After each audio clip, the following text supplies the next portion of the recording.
one team that also did the opposite of what I wanted the Kings to do was the Detroit Pistons. And Oh my God. again, if you guys listened, I said the one team last week that I had no clue what they were doing during the draft was Detroit Pistons. And not because of what they were doing with Killian Hayes. I really like Killian Hayes.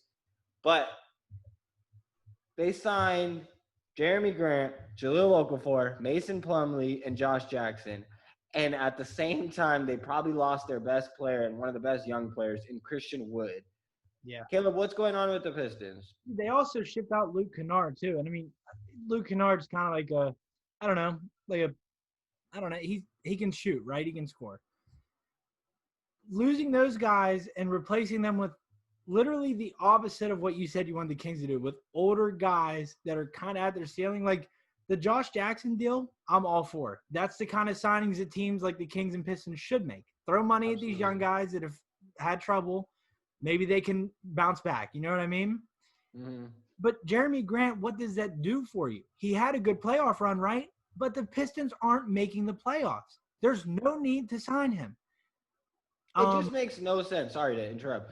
But to me, why do you sign a guy like Jeremy Grant when he's not there for your window, right? And I don't know what the Pistons' window right now is. To me, it looks like, okay, they're going with Sekou and Killian, and they want to build around these younger guys. But to me, then go keep Christian Wood, start playing Killian Hayes 30, 35 minutes a game so you get him acclimated. Mm-hmm. Play Sekou a lot more minutes. You play these young guys minutes. Mason Plumlee should not be going to a team like Detroit. He should be going to a playoff. He should be on a team like Denver. That's the team he fits in. I love Mason Plumlee. Don't get me wrong. I think he's one of the best centers to have if you're a playoff team. I genuinely. But to lose him to Detroit, that it's a team that's like, you're not trying to make the playoffs. Or I guess, you know what? Maybe they are. Who knows? Maybe we don't know Detroit's plan. I guess their plan isn't, okay, we're trying to build for the future. We're just going to try to make the playoffs. Because some teams have that. But that's such a dumb way to do it. You're selling out for a 2-year window where your ceiling is literally at tops a 6 seed. Why? Why sell out for that? It doesn't make sense.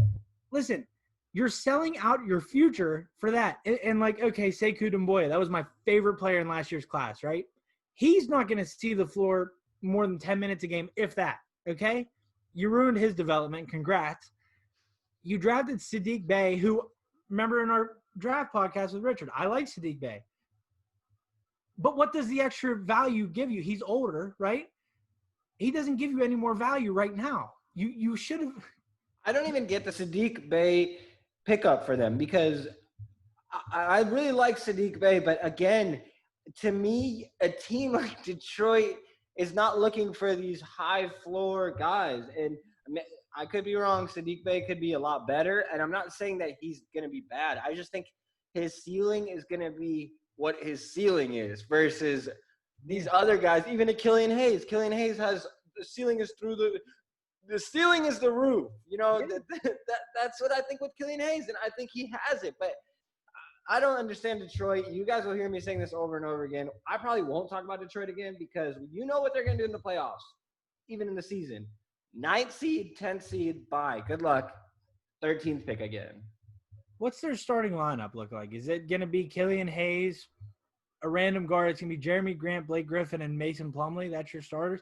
It looks on paper like a good starting 5, but none of the other stuff on the bench fits. It doesn't. It's all mismatched. So you sold out for a 6 seed and a first-round exit. Congrats, I guess. I don't even know if you want to brag about that.